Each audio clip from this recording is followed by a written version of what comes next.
Halo, selamat pagi Bapak Ibu Saudara yang saya hormati. Senang sekali saya bisa bertemu dengan Anda semua dalam kesempatan ini. Saya Budi Chang dari Actizo Coding. Hari ini saya akan membawakan sebuah topik tentang digital literacy skills yang saya beri judul Why is Digital Literacy so Important? Dalam sharing saya membagi menjadi 3 bagian. Yang pertama adalah apa itu digital literacy skills. Kedua, saya akan membahas tentang pembagian dari digital literacy skills menjadi 3 bagian, yaitu information literacy, media literacy, dan technology literacy. Dan bagian ketiga adalah bagaimana kita memperkenalkan digital literacy kepada anak-anak kita. Sebelum saya mulai mendefinisikan tentang apa itu digital literacy skills, saya ingin mengajak Anda sekalian untuk melihat beberapa contoh yang ada dalam slide saya. Ketika Anda menjumpai bertebaran internet hoax di dalam berbagai sosial media, dan juga mungkin grup WhatsApp kita mendengar tentang pelanggaran privacy, misalnya data-data kita yang diperjualbelikan, atau terjadi kenakalan remaja yang terkait dengan cyberbullying, bahkan anak-anak yang terpapar kekerasan karena mereka selalu menonton tayangan ataupun bermain games yang memiliki unsur kekerasan. Juga hate speech yang kita sering dengar beberapa waktu yang lalu ketika terjadi pertarungan dalam pilkada dan pilpres, pornografi, dan isu-isu lainnya. Menurut Bapak Ibu, apakah ini terkait dengan digital literacy skill? Bernie Trailing dan Charles Fadell dalam bukunya 21st Century Skills, Learning for Life in Our Times, ketika dalam bab tentang digital literacy skill, memberikan definisi yang sangat baik tentang apa itu digital literacy skills. Dikutip dari bukunya, dikatakan bahwa anak-anak kita perlu dibekali dengan skills dalam mengakses, mengevaluasi, menggunakan, mengelola, bahkan membuat berbagai karya yang terkait dengan kekayaan informasi dan media. Kenapa? Karena semuanya ini sangat dekat dengan dunia mereka.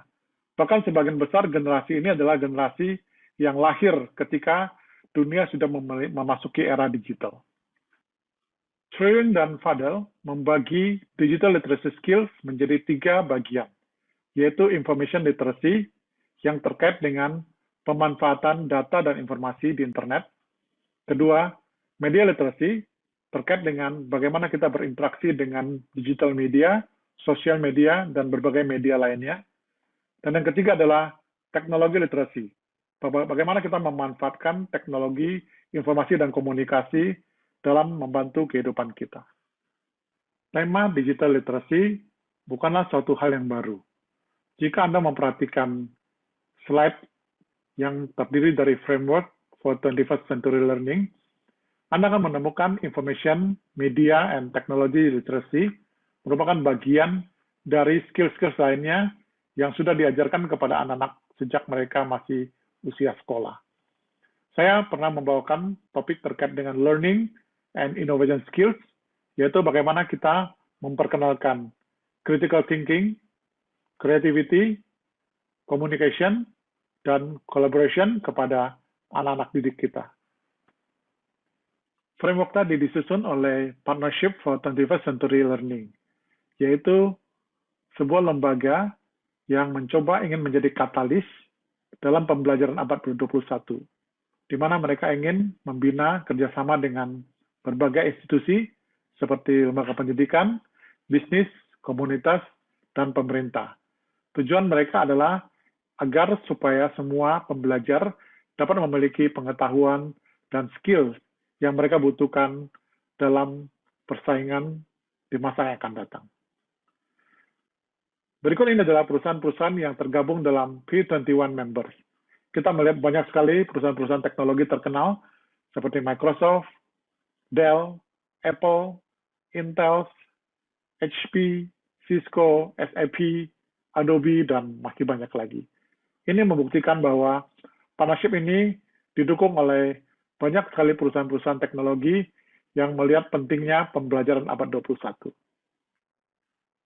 Untuk mendapatkan jawaban dari pertanyaan seputar isu-isu yang terkait dengan digital literacy skills di awal presentasi saya tadi, maka kita akan melihat pembagian digital literacy skills menjadi 3 bagian: information literacy, media literacy, dan technology literacy. Saya akan mulai dengan yang pertama, yaitu information literacy.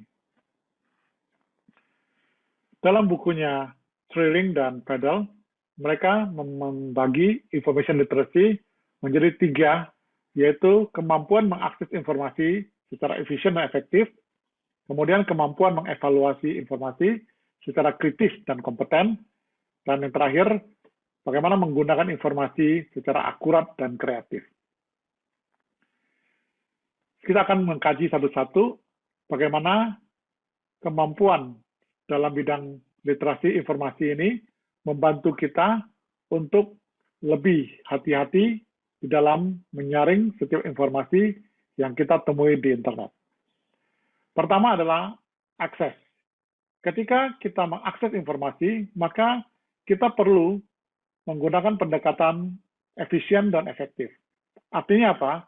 Artinya kita harus sehemat mungkin dalam mencari informasi yang kita butuhkan. Jadi aspek efisiensi berarti hemat waktu. Menemukan informasi secara cepat dan dalam waktu yang sesingkat-singkatnya. Aspek yang kedua yaitu efektivitas. Bagaimana informasi yang kita cari, kita bisa mendapatkan pada sumber yang terpercaya. Pentingnya menemukan, mengakses informasi ini menjadi bagian dari information literacy. Bagian kedua dari information literacy adalah evaluasi. Ketika kita menerima informasi yang sifatnya meragukan, maka kita harus bersifat kritis dan netral. Artinya, kita tidak cepat melakukan judgment terhadap informasi yang kita terima. Kita perlu melakukan validasi, sehingga kita mendapatkan informasi yang benar-benar akurat. Bagaimana jika informasi yang kita terima diragukan kebenarannya, maka kita harus memiliki kompetensi, yaitu pengetahuan dan skill dalam menganalisa apa yang menjadi kekurangan, apa yang menjadi masalah dari informasi yang kita terima. Kalau perlu, kita juga bisa memberikan klarifikasi, memberikan penjelasan kepada orang-orang yang membutuhkan bantuan seperti ini. Bagian yang ketiga, yaitu aspek use. Bagaimana kita bisa menggunakan informasi secara akurat dan kreatif. Akurat artinya kita bisa menggunakannya secara tepat dalam menyelesaikan masalah. Dan kedua, secara kreatif artinya kita bisa mengelola informasi dari berbagai sumber dan menyajikannya secara menarik. Bagian yang kedua adalah media literacy. Di dalam media literacy, kita akan melihat ada 2 bagian yang sangat penting, yaitu kemampuan menganalisa media secara efektif, dan kedua, kemampuan menciptakan atau membuat produk-produk media. Dalam aspek analisa secara efektif, maka kita perlu mengetahui kemampuan dalam membuat media dan motivasi dari si pembuat media. Penting sekali untuk mengetahui sebuah media dibuat dengan motivasi apa. Dengan demikian kita bisa tahu bahwa media tersebut bertujuan untuk memprovokasi, apakah media tersebut dibuat untuk mempengaruhi kita, dan aspek-aspek lainnya. Bagian yang kedua yaitu interpretation dan media influence. Kita mesti memiliki kemampuan menganalisa sebuah media dengan mempertimbangkan ada perbedaan penafsiran pesan yang terkandung dalam media tersebut. Apakah dalam media yang kita nonton atau kita lihat terjadi penggiringan opini.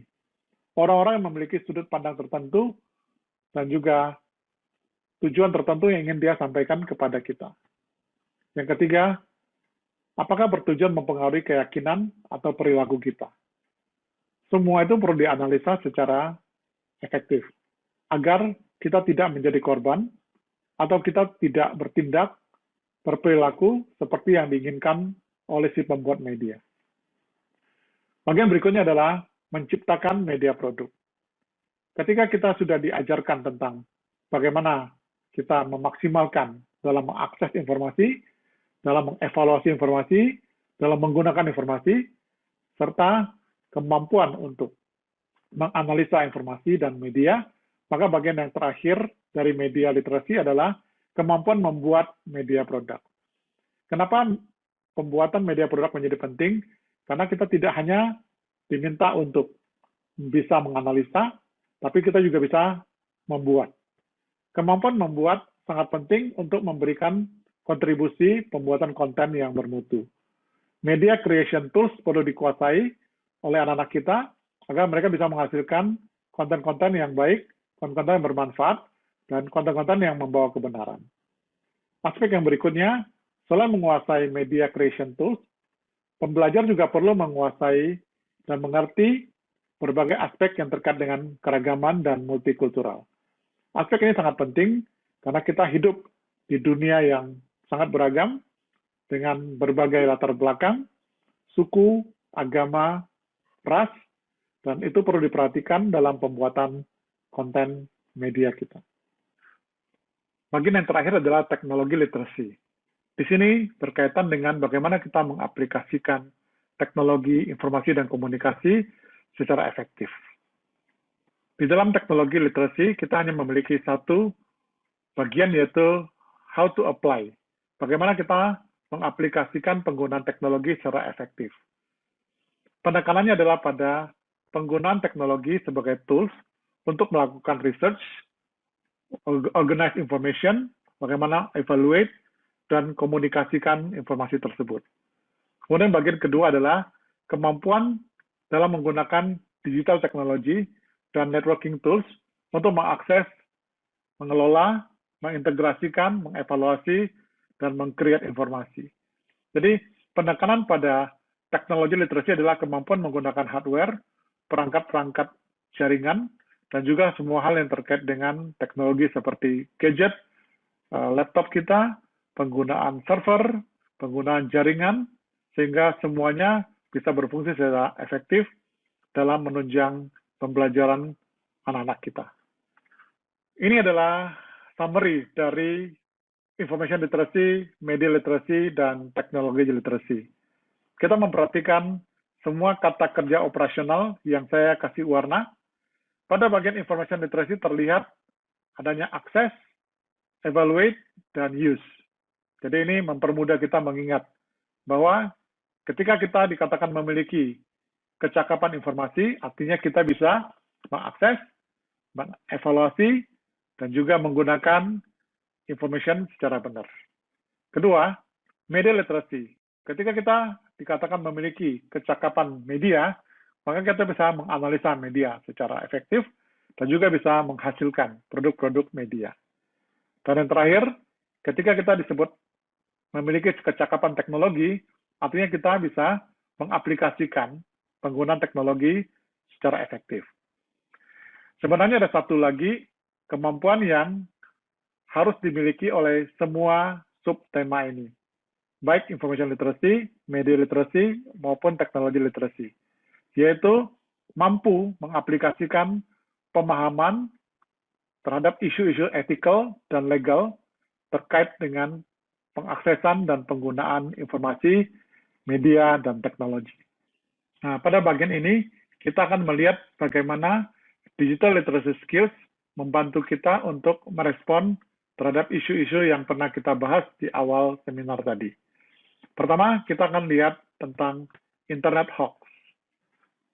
Internet hoax sebenarnya adalah informasi yang disebarkan dengan tujuan untuk memberikan data yang keliru, informasi yang mengandung ketidakbenaran.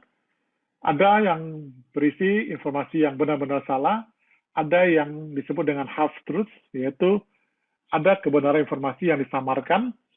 Nah, bagaimana kita bisa mengetahui sebuah informasi itu hoax atau tidak? Kita menggunakan bagian kedua dari information literacy, yaitu kemampuan mengevaluasi secara kritis dan kompeten. Ketika kita menerima informasi yang sifatnya meragukan, coba kita menggunakan pendekatan Oke, saya tahu informasi ini sepertinya meragukan, lalu Anda coba search ke internet, mencari informasi di tempat lain. Misalnya, kalau itu menyangkut sebuah berita yang menghebohkan, kita coba tunggu. Apakah media online lainnya juga memberitakan hal serupa? Jika dalam waktu yang relatif lama tidak ada berita tersebut, maka kemungkinan besar informasi yang kita terima adalah hoax. Berikutnya, kalau Anda menerima video yang berisi informasi yang meragukan, maka kita juga bisa menelaah kira-kira apa motivasi dari pembuat media tersebut. Jika pembuat media bertujuan untuk menyebar ketakutan, maka kita bisa berhenti untuk tidak menyebarkan media tersebut, walaupun mungkin kejadiannya itu benar. Kedua, jika kita tahu motif dari pembuat media adalah ingin membuat kehebohan, membuat kita panik, maka kita bisa melihat apakah kejadian tersebut benar-benar terjadi.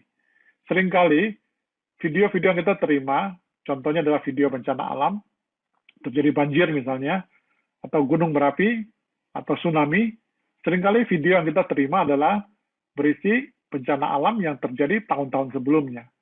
Tetapi karena tidak ada informasi tambahan, jadi kita langsung mengira bahwa itu adalah kejadian yang sedang terjadi. Jadi kemampuan untuk menganalisa secara efektif, termasuk di dalamnya kemampuan mengetahui apakah ada terjadi penggiringan opini, sangat penting. Maka kita mesti berhati-hati sebelum kita ikut menyebarkan media-media yang belum tentu benar, maka kita cek dulu. Di internet banyak sekali website yang membantu kita untuk melakukan validasi. Apakah video tersebut atau media tersebut benar atau hoax. Bagian kedua, terkait dengan hate speech. Ini bisa kita lakukan dengan menyaring informasi yang kita terima. Jika kita tahu ada dua kubu yang sedang berseteru, maka kecenderungan akan terjadi pembiasan terhadap informasi yang disampaikan. Kita pernah mendengar istilah lovers dan haters. Lovers adalah kelompok orang yang sangat mencintai tokoh yang diidolakan, sehingga apapun yang dilakukan oleh si idola tersebut benar adanya. Sedangkan haters adalah kelompok yang selalu membenci, selalu menganggap negatif apapun yang dilakukan oleh tokoh yang berseberangan dengan dia. Maka, jika terjadi seperti itu, Anda bisa langsung menyaring, oke, setiap informasi yang kita terima dari kelompok lovers, bisa jadi sudah tidak objektif lagi. Demikian juga dengan kelompok haters yang selalu menyebarkan kebencian, selalu menyebarkan unsur-unsur yang menjelekkan, bahkan termasuk memfitnah, memprovokasi, hal-hal yang seperti merugikan pihak lain, itu adalah sebuah tindakan yang jelas-jelas mengandung unsur pembiasan informasi. Contoh lainnya adalah privacy violation, yaitu penyalahgunaan privasi atau pelanggaran terhadap privasi. Bagaimana kita tahu data kita dimanfaatkan oleh orang lain atau tidak? Ketika kita diminta untuk melakukan survei, maka kita mesti cek kredibilitas dari lembaga yang melakukan survei. Kemudian ketika Anda dimintai informasi oleh berbagai perusahaan, termasuk perbankan, mungkin operator telekomunikasi, atau penyedia layanan fintech, maka pastikan Anda tidak mudah untuk memberikan informasi yang sifatnya rahasia, yang bersifat pribadi kepada orang-orang yang memintanya kepada kita. Bagian terakhir dari sesi saya adalah bagaimana kita memperkenalkan digital literacy kepada anak-anak kita. Berikut ini ada beberapa tips yang mungkin membantu kita sebagai orang tua untuk memperkenalkan literasi ini. Saya beri judul pertama, informasi. Bangkitkan kesadaran akan pentingnya digital literacy kepada anak-anak kita. Kemudian, komunikasi. Diskusikan berita, mungkin kejadian yang sedang hangat terkait dengan isu-isu digital literacy. Edukasi. Ikutkan mereka dalam berbagai seminar, workshop tentang digital literacy, sehingga mereka bisa memiliki pemahaman yang lebih lengkap. Berkreasi. Bagi mereka yang sudah menguasai tools dalam menciptakan membuat media, maka berilah kesempatan kepada mereka untuk bisa membuat konten yang bermanfaat bagi sesama. Berbagi. Dorong mereka untuk berani berbagi pesan-pesan kebenaran, pesan-pesan kebaikan, sehingga lebih banyak konten yang baik yang tersebar di dunia maya.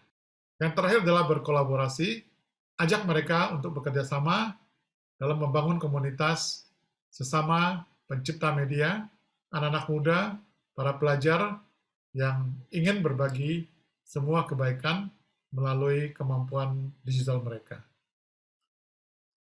Demikian seminar dari saya. Kiranya semua informasi yang diberikan bermanfaat. Sampai ketemu dalam lain kesempatan. Terima kasih. Selamat pagi.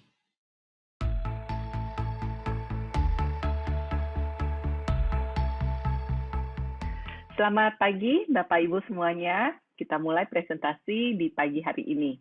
Topik yang akan saya bawakan di pagi hari ini adalah mengenai financial literacy for young generation. Apa itu yang dimaksud financial literacy sih yang ada di benak kita? Financial literacy itu sebenarnya adalah pengetahuan, keterampilan, dan keyakinan kita dalam membuat suatu keputusan, dalam mengolah keuangan di dalam kehidupan kita sehari-hari. Oke, sebenarnya kenapa sih ya financial literacy itu penting buat kehidupan kita sehari-hari? Coba kita lihat di slide selanjutnya. Alasan pertamanya adalah indeks literasi keuangan yang masih rendah. Saat ini posisi Indonesia ada di 40% menurut data yang ada di OJK di tahun 2020. Negara mana sih yang menduduki posisi yang tertinggi saat ini di dunia? Bukan Amerika, bukan Kanada atau Australia, tapi justru diduduki oleh Denmark, Sweden, dan Norway. Lalu, alasan keduanya adalah perencanaan keuangan di setiap siklus kehidupan. Saat ini, kita masing-masing ada di mana? Oke. Nah, setiap siklus yang ada di layar ini pasti semua orang akan mengalami dan ada yang sudah mengalaminya. Sejak kita lahir, kita sudah membutuhkan biaya. Dari kelahiran, terus kebutuhan hidup sehari-hari seperti susu, popok, kesehatan. Nah, next-nya pada saat kita bertumbuh, itu butuh lagi biaya seperti pendidikan. Pada saat remaja, biaya kuliah, untuk sosialisasi, dan masih banyak lagi. Sampai akhirnya kerja, pada saat kerja kita juga masih membutuhkan biaya-biaya. Terus sampai dengan tutup usia. Nah, setiap siklus kehidupan itu pasti kita membutuhkan pengeluaran atau finansial yang bagaimana kita mengolahnya agar bisa maksimal. Next-nya, alasan ketiganya adalah banyaknya kebutuhan atau keinginan. Setiap orang pasti ada keinginan dan kebutuhan. Dari lahir seperti tadi ya, pada saat baru lahir mungkin keinginannya belum terlalu banyak. Hanya kebutuhan-kebutuhan saja untuk berlangsungnya hidup. Nah, tapi semakin bertambahnya usia, kita semakin banyak keinginan. Apalagi adanya sosialisasi, lingkungan yang mempengaruhi.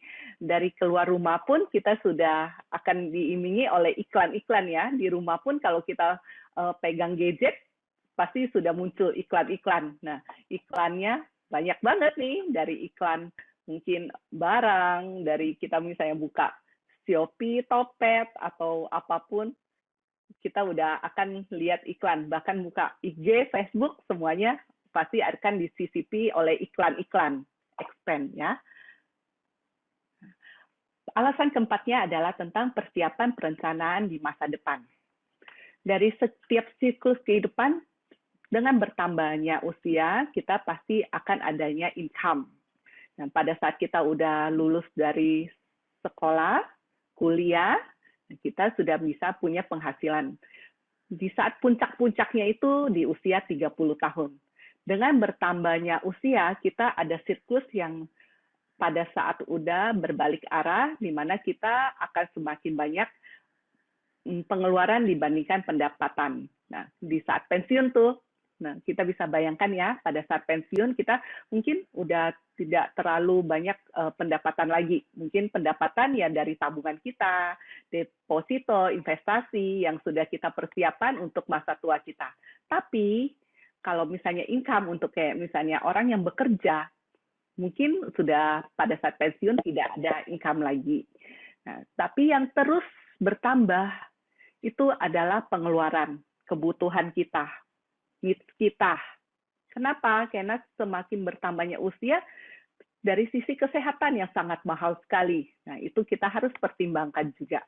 Gimana kita merencanakannya, mengolah keuangan kita, persiapan dari masa kecil kita sudah tahu cara mengolah keuangan untuk persiapan di masa depannya. Poin kelima, alasannya adalah menghindari kejahatan keuangan. Seperti anak-anak kita harus kita edukasi juga dan jangan sembarangan untuk men-share informasi keuangan yang mereka miliki. Seperti kartu kredit, penggunaan kartu kredit ya, CVV-nya jangan sampai di-share kemana-mana. Nah, anak-anak itu kan kalau misalnya udah seneng, mereka akan cerita kalau ditanyain dipancing gitu. Itu berbahaya. Nah, dalam seperti membeli games, ya mereka juga pagi hari juga kebangun tidur udah terbiasa untuk pegang elektronik. Nah, itu perlu hati-hati juga karena bisa diiming-imingin, tergiur untuk membeli games. Nah, biasanya menggunakan kartu kredit. Nah, next-nya itu adalah pinjaman online dalam share ATM, PIN ATM. Nah, terus yang mau saya tekankan di sini adalah Ponzi. Kita terbiasa untuk diajarkan investasi atau menabung. Kalau kita tidak hati-hati, itu juga bisa hilang uang yang sudah kita kumpulkan. Seperti terjadi pada beberapa orang yang mungkin kita kenal ya, atau saudara kita, teman kita. Nah, ada beberapa perusahaan di beberapa waktu yang lalu, mereka menjanjikan bunga yang tinggi kepada nasabah, menjanjikan bunga yang dijaminkan. Nah, tapi ternyata uangnya hilang beserta pokok-pokoknya. Itu harus hati-hati sekali. Nah, lalu kenali juga ciri-ciri jebakan investasi bodong berkedok arisan. Nah, itu juga pernah kejadian di beberapa perusahaan beberapa waktu yang lalu, di mana mereka menggunakan cara seperti koperasi, memberikan money games seperti itu. Oke. Nah, ini mungkin Bapak Ibu kalau lihat gambar ini, siapa yang pernah mengalami? Ada cerita keponakan saya waktu masih kecil ya, dia pernah minta sesuatu kepada adik saya untuk dibelikan. Nah, dia kan sering lihat adik saya itu kalau misalnya mau membeli sesuatu atau butuh uang ke ATM dan menarik uang di sana. Nah, jadi pada saat dia sempat minta ke mamanya untuk membeli sesuatu, mainan, mamanya bilang, nggak ada uang. Tahu apa yang dijawab oleh keponakan saya? Mama, kita ambil aja yuk ke ATM. Gampang sekali ya. Jadi prosesnya seperti apa, anak kecil itu tidak tahu. Tapi kita juga harus edukasi kepada mereka. Seperti uangnya itu kita harus tabung dulu. Bagaimana mengolahnya, jadi pada saat kita butuh, baru kita bisa ambil dan menggunakannya. Nah, untuk anak-anak remaja, mereka sekarang sudah sosialisasi, punya teman. Mereka akan jalan-jalan, apalagi kalau misalnya udah masa-masa pacaran ya, kebutuhannya akan semakin bertambah. Untuk entertain teman lah, untuk nonton, untuk jalan-jalan. Apalagi kalau misalnya remaja yang sudah menginjak dewasa, wah, mempercantik diri, itu kebutuhannya semakin banyak. Tapi mereka tahu apakah cara pengolahan keuangan itu seperti apa. Bukan hanya spending, tapi mereka juga harus tahu yang namanya needs dan wants. Oke, ini tips cara memperkenalkan financial literacy sejak usia dini. 4M. Sekarang lagi tren ya, ada 3M, 4M, 5M. Oke, apa sih 4M itu? Mengedukasi, merencanakan, menerapkan, dan mengevaluasi. Kita mulai dari mengedukasi. Nah, apa saja sih yang harus kita edukasi atau ajarkan kepada anak-anak kita? Poin pertamanya adalah mengenal istilah-istilah keuangan. Istilah-istilah keuangan yang simpel saja seperti kayak inflasi, apa itu, bunga, return, lalu menabung, deposito. Nah, itu masuk ke produk-produk investasi seperti reksadana, obligasi, seperti apa, kayak membeli saham. Nah, next-nya memahami resiko keuangan. Setiap orang itu mempunyai resiko keuangan yang berbeda-beda. Semakin tinggi return atau apa yang akan kita dapatkan, semakin besar juga resiko keuangannya. Seberapa besar kita menerima resiko keuangan itu, high risk, high return. Jadi harus disesuaikan dulu, digali kebutuhan atau kesiapan dari seseorang. Seberapa dia bisa menerima kerugian itu. Atau dia kalau sudah siap, kita baru bisa memberikan resiko yang lebih tinggi dengan return yang lebih besar. Mandiri dalam mengolah keuangan. Nah, di sini kita ajarkan kepada anak-anak kita bagaimana untuk mengolah keuangan dari proses menabung, lalu berapa persen yang harus di-spend, berapa persen yang harus disimpan. Mengerti bagaimana cara mengolah keuangan, memberikan kepercayaan dan tanggung jawab kepada anak. Ya, jadi kita tidak hanya memberikan, tapi kita juga memberikan kepercayaan kepada mereka dalam mengolah. Mereka tahu apa yang boleh dibeli, mana yang tidak boleh dibeli. Berapa persen sih yang harus mereka simpan, berapa persen yang harus mereka bisa pakai. Nah, mereka jadi terlatih juga untuk bertanggung jawab. Ya. Merencanakan. Nah, di sini seperti saya ambil contoh, kita bisa kasih gambaran ya kepada anak-anak kalau mereka punya impian untuk ngambil kuliah di luar negeri. Nah, kita bisa mengajarkan anak-anak kita untuk menabung sedini mungkin. Jadi mereka untuk menggapai impian mereka, dream mereka, mereka bisa tahu berapa sih yang harus disimpan, berapa banyak sih uang yang harus mereka kumpulkan juga.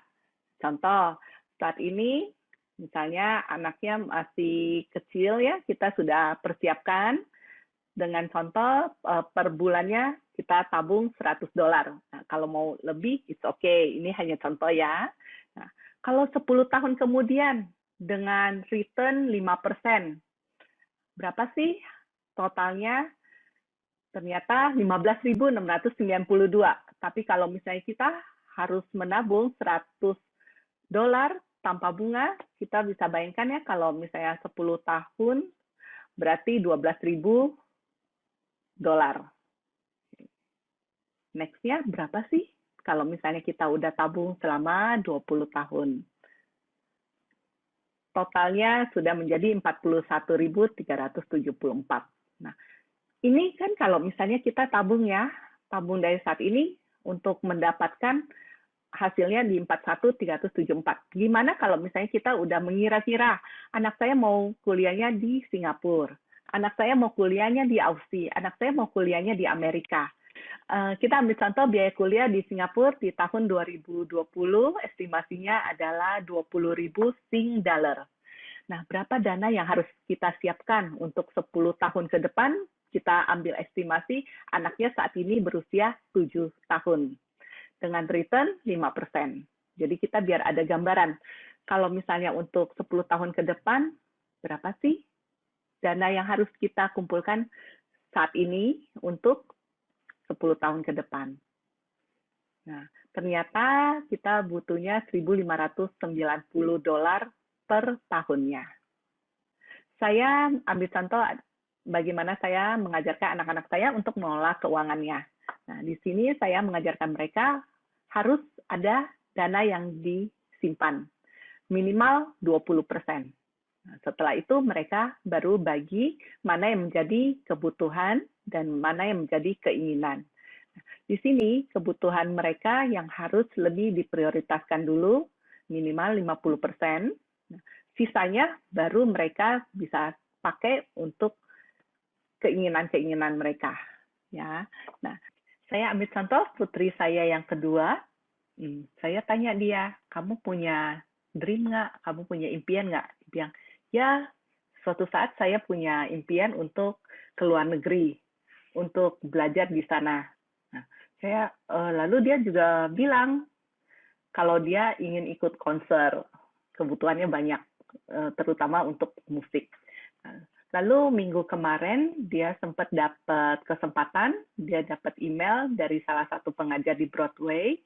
Dia menawarkan untuk ikut masterclass vokal. Lalu dia dengan senang sekali menyampaikan ke kita dan nanya, boleh ikut nggak? Ke saya dan papanya. Lalu kita tanya, kamu punya tabungan nggak? Lalu dia hitung. Dia bilang, punya, tapi masih kurang. Akhirnya kita tanya ke dia, lalu bagaimana caranya? Dia akhirnya memutuskan apa yang menjadi kebutuhan dia tetap dia pakai, dan apa yang menjadi keinginan dia, nah dia bisa kesampingkan dulu dan prioritaskan ke sini untuk mengikuti master kelasnya. Nah, dengan ini dia belajar mana yang menjadi kebutuhan, mana yang menjadi keinginannya, yang bisa dikesampingkan dulu. Karena yang saat ini dia prioritaskan adalah mengikuti master class untuk mensupport pendidikannya. Poin yang terakhir adalah mengevaluasi. Sebelum mengedukasi, merencanakan, dan menerapkan, sebelumnya saya sudah mengajak anak-anak untuk duduk bersama dan menanyakan dream mereka. Lalu di sini setelah itu kesepakatannya antara saya dengan anak-anak adalah di akhir bulan kami akan mengevaluasi, saya dan papanya mengevaluasi cash flow mereka. Berapa yang mereka keluarkan dan mereka simpan, apakah sudah sesuai. Nah, di sini mengevaluasi hasil laporan akhir mereka, melakukan review secara rutin, yaitu setiap akhir bulan. Nah, dan memastikan hasil dari laporannya berjalan sesuai perencanaan. Kalau mereka tidak sesuai perencanaan, maka kita akan ada discussion lagi. Oke. Nah, ini yang akan saya tanyakan ke Bapak Ibu di sini. Kapankah waktu yang tepat untuk memulai mengedukasi anak-anak? Sudahkah anak-anak Bapak Ibu memulai? Dari manakah saya harus memulai? Nah, ini. Terima kasih atas kesempatannya.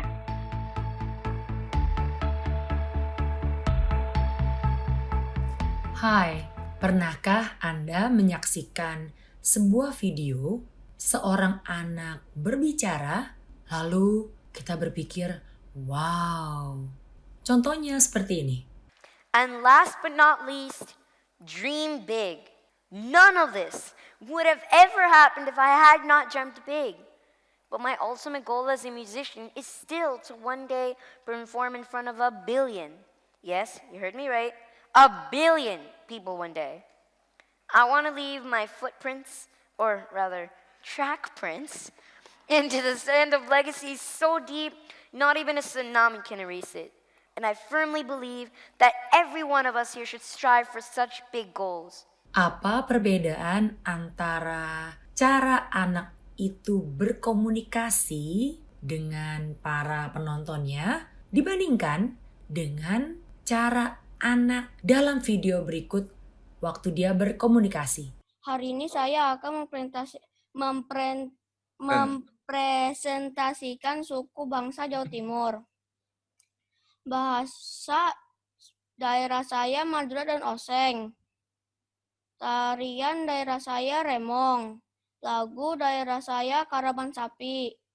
Perbedaan yang sangat jelas adalah cara kedua anak ini menyampaikan pemikirannya. Cara kedua anak ini menyampaikan pendapatnya dan berkomunikasi.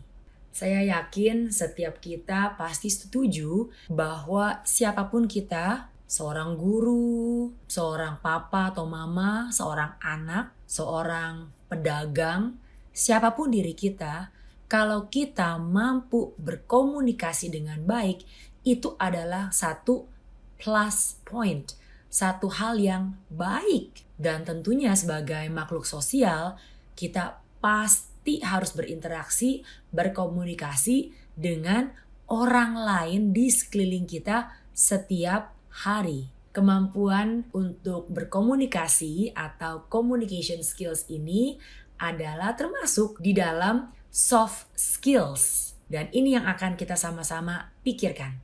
Soft skills, hard skills. Kalau seseorang ingin bekerja di suatu production house sebagai seorang videographer, syaratnya yang pasti adalah dia harus bisa syuting video, harus bisa memakai alat-alatnya, bahkan lebih baik lagi kalau dia bisa video editing. Kalau seseorang ingin melamar suatu pekerjaan menjadi seorang admin eksekutif, ya biasanya syarat-syaratnya dia harus bisa misalnya mengetik, ngerti Google Document atau Microsoft Word, Microsoft Excel, PowerPoint. Ini adalah hard skills. Hard skills adalah kemampuan-kemampuan yang mempunyai hubungan langsung dengan pekerjaan tersebut. Bagaimana dengan soft skills? Soft skills ini berbeda dari hard skills. Soft skills lebih berfokus pada kemampuan seseorang dalam membawa dirinya, sikapnya saat berinteraksi dengan orang lain, saat dia mengambil keputusan, saat dia melihat satu situasi dengan kritis. Bagaimana dia bisa bekerja sama dalam satu tim, bagaimana dia berkomunikasi dengan orang lain, mengemukakan pendapat, dan lain-lain. Ini adalah soft skills. Ada dua orang yang sama-sama baru selesai kuliah dan mereka apply kerja, mereka melamar pekerjaan di satu perusahaan. Pendek cerita, mereka diterima. Kita sebut saja A dan B. Mereka mempunyai nilai kuliah yang baik dan waktu job interview, menurut manajernya mereka bisa mau belajar. Dalam 1 bulan pertama mereka bekerja di perusahaan tersebut, manajernya sudah bisa melihat ada sesuatu di dalam diri mereka berdua terkait hal berkomunikasi. Contohnya saat tim mereka rapat bersama dan kalau manajernya bertanya kepada si A bisa cukup baik mengemukakan pendapatnya. Tapi kalau si B, dia cenderung diam. Kalaupun ditanya oleh manajernya tentang pendapatnya, dia paling menjawab, saya setuju dengan pendapat si itu. Ya, itu cukup baik. Jawabannya sering terpotong-potong, kurang ada keberanian untuk mengemukakan pendapatnya di depan orang lain. Pernah bertemu dengan orang-orang seperti ini? Pasti banyak ada di sekeliling kita. A dan B mempunyai hard skills yang dibutuhkan oleh perusahaan tersebut. Tapi secara soft skills B agak kurang. Khususnya dalam hal berkomunikasi. Ada yang menuliskan seperti ini. An employer can teach hard skills much faster than changing poor soft skills. Adalah lebih mudah untuk seorang manajer atau perusahaan mengajarkan hard skills yang dibutuhkan oleh pekerjanya dibandingkan mengubah atau menuntut seseorang mempunyai soft skills tertentu. Bapak Ibu sekalian yang mempunyai anak di rumah, mungkin ada lebih dari 1 anak, coba kita perhatikan. Kita observasi setiap anak. Bagaimana cara mereka berkomunikasi dengan kita, dengan kakak atau adiknya, dengan asisten rumah tangga di rumah. Bagaimanakah mereka berinteraksi dengan teman-temannya? Waktu anak-anak kita harus mengemukakan pendapat kepada temannya atau gurunya, ya saat ini secara online ya karena kita masih pembelajaran jarak jauh. Bagaimana mereka mempresentasikan sesuatu? Apakah mereka mengalami kesulitan mencari kata-kata yang tepat? Apakah mereka sering terbata-bata, tersendat-sendat saat mengucapkan kalimat-kalimat yang padahal sudah disiapkan sebelumnya? Apakah cara bicara mereka mungkin monoton, datar? Ini semua adalah communication skills. Dan sebenarnya ada beberapa hal yang berpengaruh terhadap kemampuan anak-anak kita dalam berkomunikasi. Yang pertama adalah saat anak-anak kita menginjak bangku sekolah dasar, yang menjadi fokus bagi sekolah atau kita sebagai orang tua adalah keunggulan atau kemampuan akademik. Waktu anak-anak kita masih TK atau masih kecil, biasanya masih diajarkan tentang cara kita harus bertanya dengan sopan, kita harus bilang terima kasih, harus bermain dan berbagi dengan teman, dengan ramah. Tapi waktu mereka menginjak bangku SD, biasanya tuntutan atau ekspektasi atau fokus dari orang tua dan dari sekolah adalah tentang hal-hal akademik. Anak saya bagaimana? Membacanya udah lancar belum? Wah, menulis huruf bersambungnya kok masih belum bisa nih? Duh, kok dia belum hafal-hafal perkalian? Kok nilai matematikanya dapat 60, dapat 60 lagi, dapat 65. Sudah sana, les matematika. Seorang anak yang nilai rata-rata untuk sains itu 98, tapi dia tidak bisa ngobrol dengan siapa-siapa, dia tidak bisa bergaul dengan teman-temannya sekelas, anak seperti ini akan dianggap oke-oke saja oleh guru dan orang tuanya biasanya. Karena dia bisa ikut olimpiade, dia bisa mendapat nilai yang tinggi di kelas, walaupun dia tidak bisa berkomunikasi. Bagi para orang tua, kalau anak-anak ada ulangan pada hari tertentu, selesai sekolah, apa yang kita tanya? Gimana tadi ulangan? Bisa nggak? Atau hasil ulangannya udah dapat belum? Dapat berapa kamu?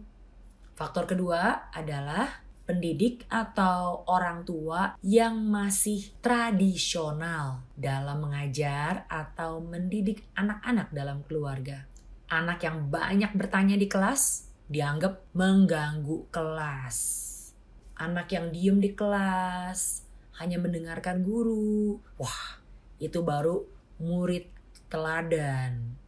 Kalau ada anak yang banyak tanya, banyak cerita, orang tuanya bisa berespon apa? Shh, udah ngomong terus, nanya terus. Masih kecil, nanya terus. Misalnya.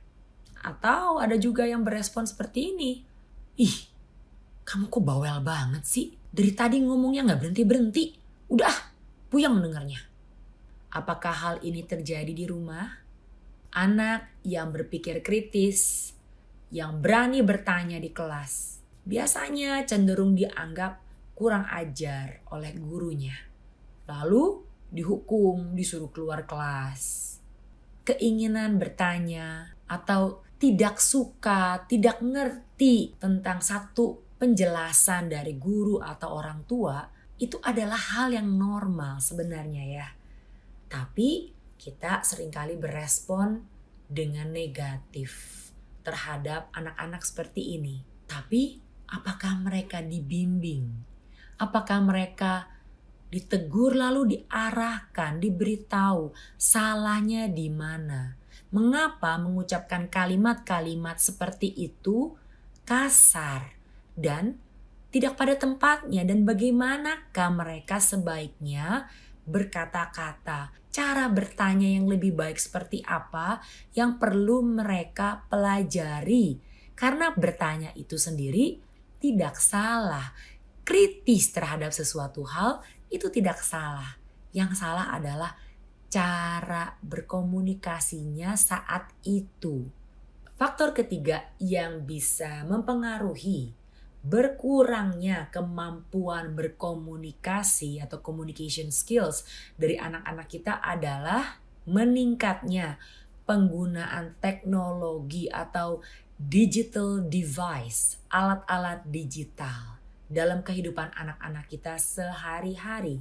Apalagi dengan masa pandemi seperti ini, anak-anak Yang tadinya kita batasi penggunaan gadget setiap hari, sekarang malah harus duduk di depan layar berjam-jam setiap harinya. Bahkan dari TK, mereka tidak lagi ada interaksi langsung dengan guru, dengan teman-teman, tapi sebatas layar saja. Dan saat online school sudah selesai, wah, anak-anak pengen refreshing. Lalu apa? Main game di gadget, nonton TV. Atau kalau anak-anak sudah lebih besar, mereka bilang, aduh udah mumet, sekolah online, udah seharian berjam-jam, sekarang mau relax. Relaxnya ngapain? Handphone lagi, lihat layar lagi, chatting dengan teman, nonton TikTok, nonton YouTube. Dan pernahkah kita perhatikan, waktu anak-anak kita ini berkomunikasi secara nonverbal, secara tulisan kepada teman-temannya, bagaimana cara mereka menulis? Mungkin bisa dibilang hampir 100% dari anak-anak zaman sekarang, waktu mereka berkomunikasi dengan teman-temannya, itu sepotong-sepotong tulisannya. Jarang mereka menulis kalimat-kalimat yang lengkap. LOL, LOL. Langsung send. Oke, send. Iya, bahkan tulisnya juga cuma IY, send. WK. Jadi pendapat atau pemikiran mereka itu sudah terpotong-potong. Tidak lagi mereka berpikir atau berbicara dalam kalimat-kalimat komplit. Ini adalah realita yang kita hadapi di zaman ini. Pertanyaannya, berapa banyak dari orang tua di zaman ini juga yang sadar akan faktor-faktor yang telah dibagikan di atas, yang baru hanya 3 di antara faktor-faktor lainnya.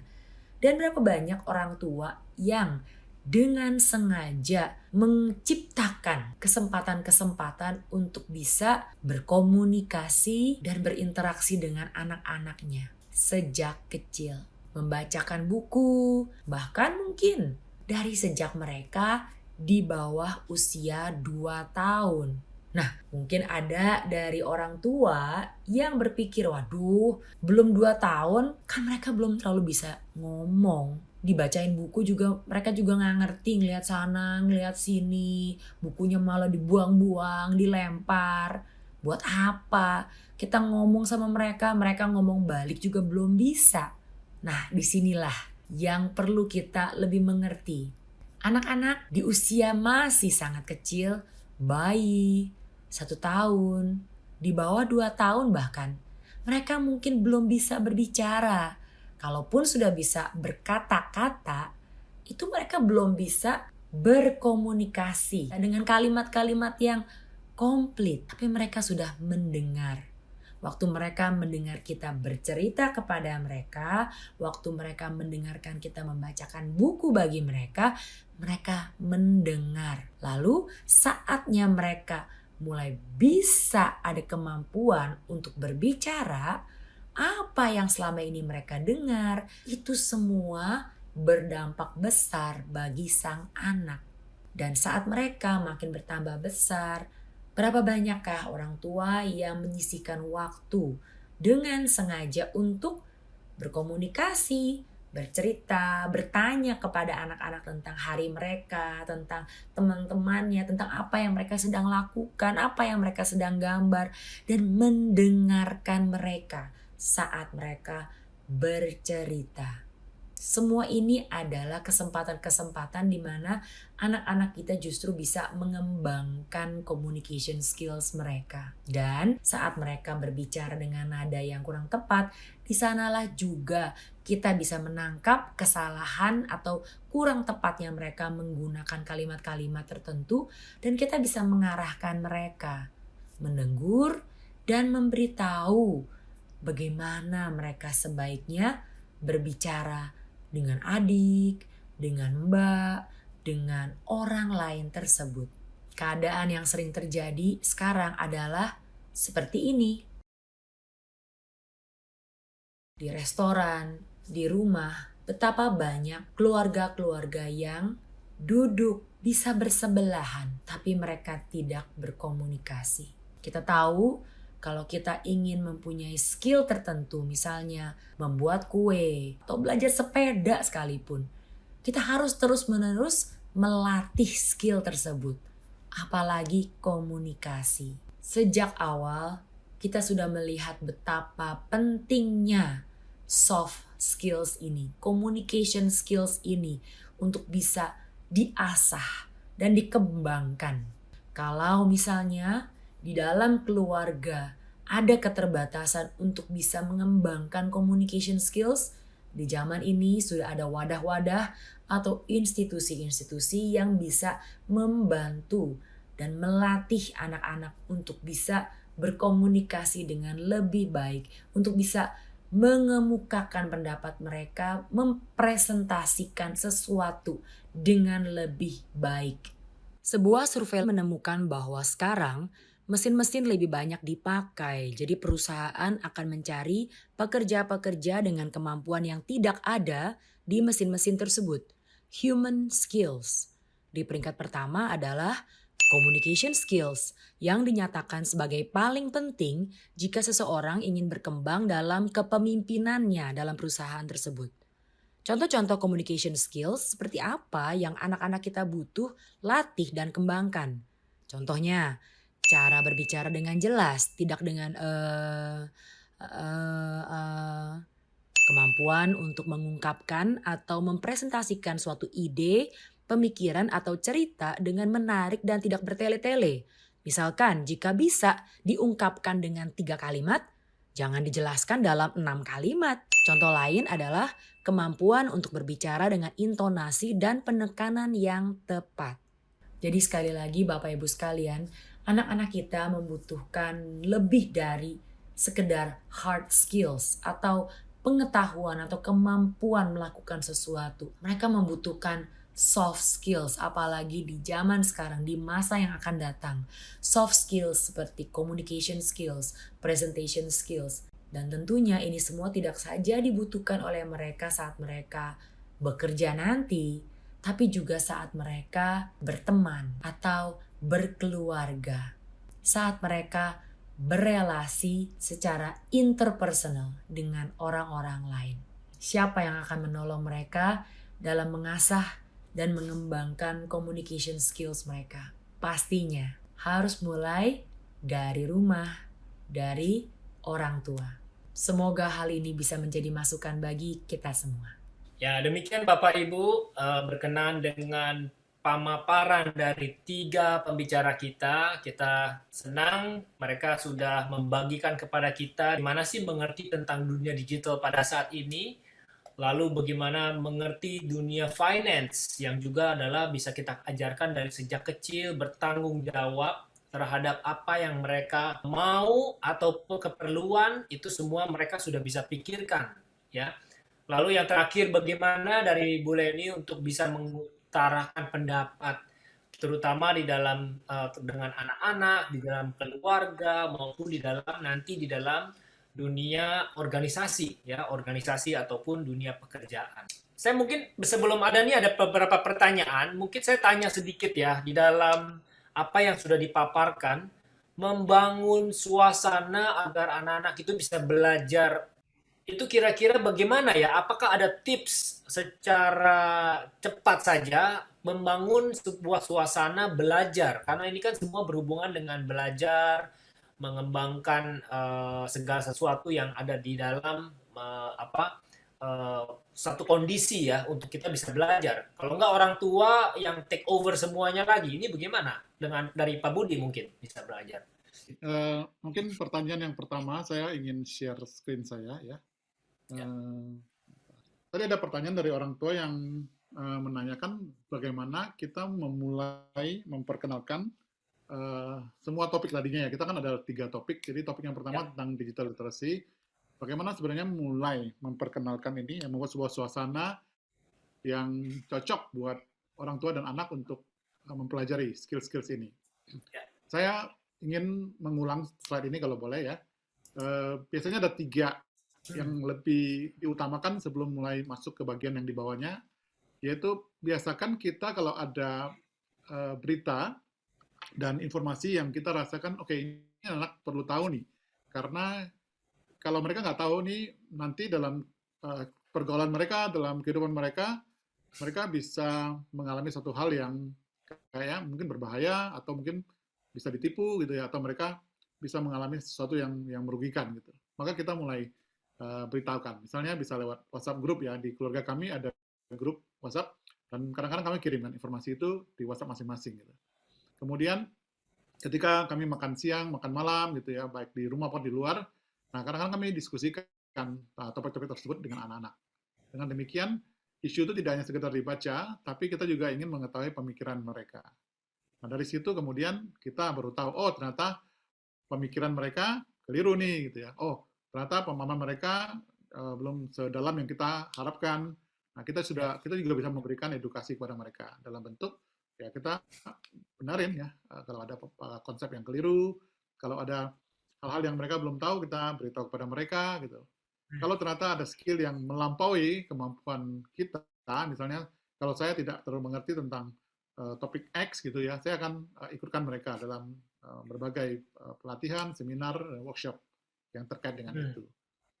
Nah, kebetulan digital literacy ada satu bagian yaitu create media products. Ini kesempatan yang sangat bagus untuk orang tua mendorong mereka untuk mencoba buat ya. Saya kira mereka memiliki skills untuk membuat kayak video ya, bisa buat gambar ya, membuat berbagai meme untuk coba di-share-kan gitu ya. Siapa tahu dari situ bisa membawa satu manfaat bagi orang lain. Nah, dengan demikian kita juga membantu anak-anak untuk berani, oke, sekali-sekali bukan hanya di lingkungan keluarga, tapi juga share ke grup, share ke teman-teman gitu ya. Berbagi hal-hal yang penting, kalau perlu klarifikasi topik-topik ataupun berita yang kurang benar gitu. Nah, tahap terakhir, kalau mereka sudah mulai pede, sudah mulai banyak konten yang dibuat, mereka bisa bekerja sama dan membangun komunitas bersama. Kira-kira itu, Pak Wilson. Semoga bisa menjawab. Baik, terima kasih. Jadi meng-create ya, karena anak-anak itu pada dasarnya kreatif. Dari awal mereka create something. Dengan Bu Santi, bagaimana Bu Santi mungkin di dalam membuat suatu lingkungan keluarga yang membuat ada semacam interaksi, apa yang kira-kira bisa dibuka ya? Tadi seperti tadi sudah ditanya ya, ada yang bertanya juga tentang ingin sekolah ke luar negeri, jadi bisa plan bersama. Ini sesuatu yang bagus, jadi bukan hanya proyek dari orang tua saja, tapi juga bisa membuat anak tuh juga merasa memiliki ya. Misalnya berapa yang dia harus kumpulkan, berapa yang dia harus kelola, lalu mungkin juga mengetahui sampai sejauh mana saya harus mengumpulkan. Ini bagaimana Bu? Ada panduannya nggak kira-kira untuk hal ini? Oke, anak-anak juga harus tahu ya apa yang direncanakan orang tuanya. Jadi kita tidak hanya pihak saja, jadi kayak, oh kamu harus masuk di kuliah mana, terus tidak ada komunikasi atau interaksi antara orang tua dan anak. Nah, jadi harus dari dua pihak, anak-anak harus tahu perencanaan seperti apa dari orang tuanya, lalu kita gali dari anak-anak itu, mereka punya skill mana, kita arahkan, kita lihat apakah benar-benar mereka hanya tertarik atau berminat aja. Nah, tapi kalau misalnya mereka sudah benar-benar kemauan di sana, punya tekad mau di bidang tertentu, mau kuliah di mana. Nah, tergantung juga kita harus lihat usia dari anak itu. Kalau misalnya masih kecil, kan pasti masih impiannya banyak sekali ya, impiannya belum kelihatan. Nah, tapi kalau semakin dewasa, misalnya sudah SMA, sudah menjelang mau kuliah, pasti udah lebih terarah. Majornya dia cocoknya kemana. Kalau misalnya baru SD, TK, impiannya pasti mau jadi pilot. Kalau dulu zaman kita masih jadi guru, ya mungkin anak-anak sekarang udah nggak mau jadi guru. Lebih sedikit mau jadi itu ya.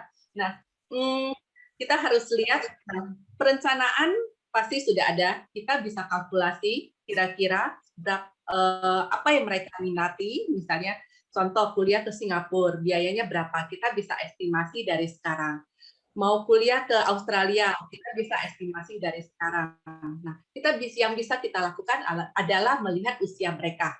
Kalau misalnya usianya baru 5 tahun, berarti kita punya waktu sampai dengan 17 tahun, berarti masih punya waktu 12 tahun untuk mempersiapkan.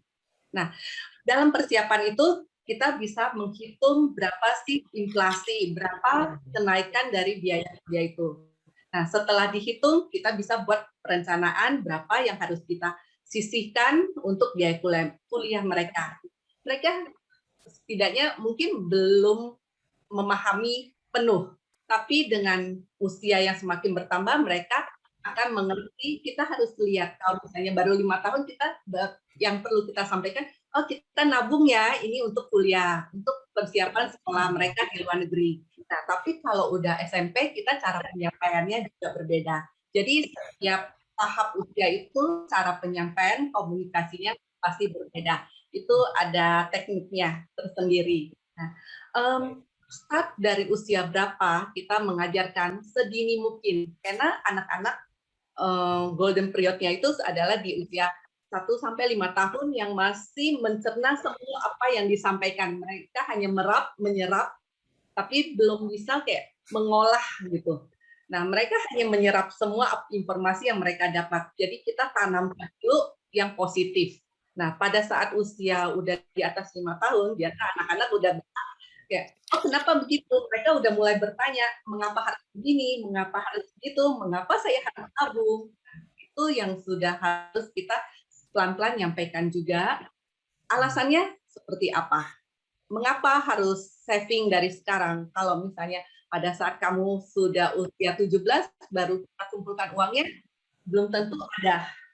Belum tentu kita siap. Mungkin kuliahnya bisa cuma di Indonesia aja, belum tentu kesampaian. Kalau misalnya biaya sampai Amerika itu mahal sekali. Nah, kita harus diskusi juga, sampaikan setiap orang tua keuangannya pasti berbeda-beda ya, pasti punya kepentingan yang berbeda-beda juga. Nah, selain itu kita juga mempersiapkan mereka untuk masa depan mereka apabila kalau anak-anak sudah waktunya untuk mengolah keuangan keluarga.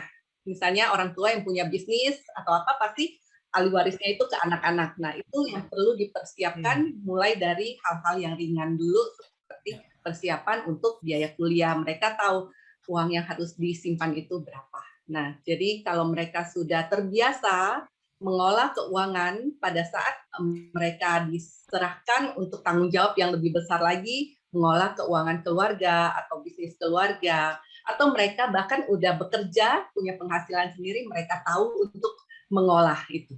Terima kasih. Mungkin moga-moga bisa menjawab ya.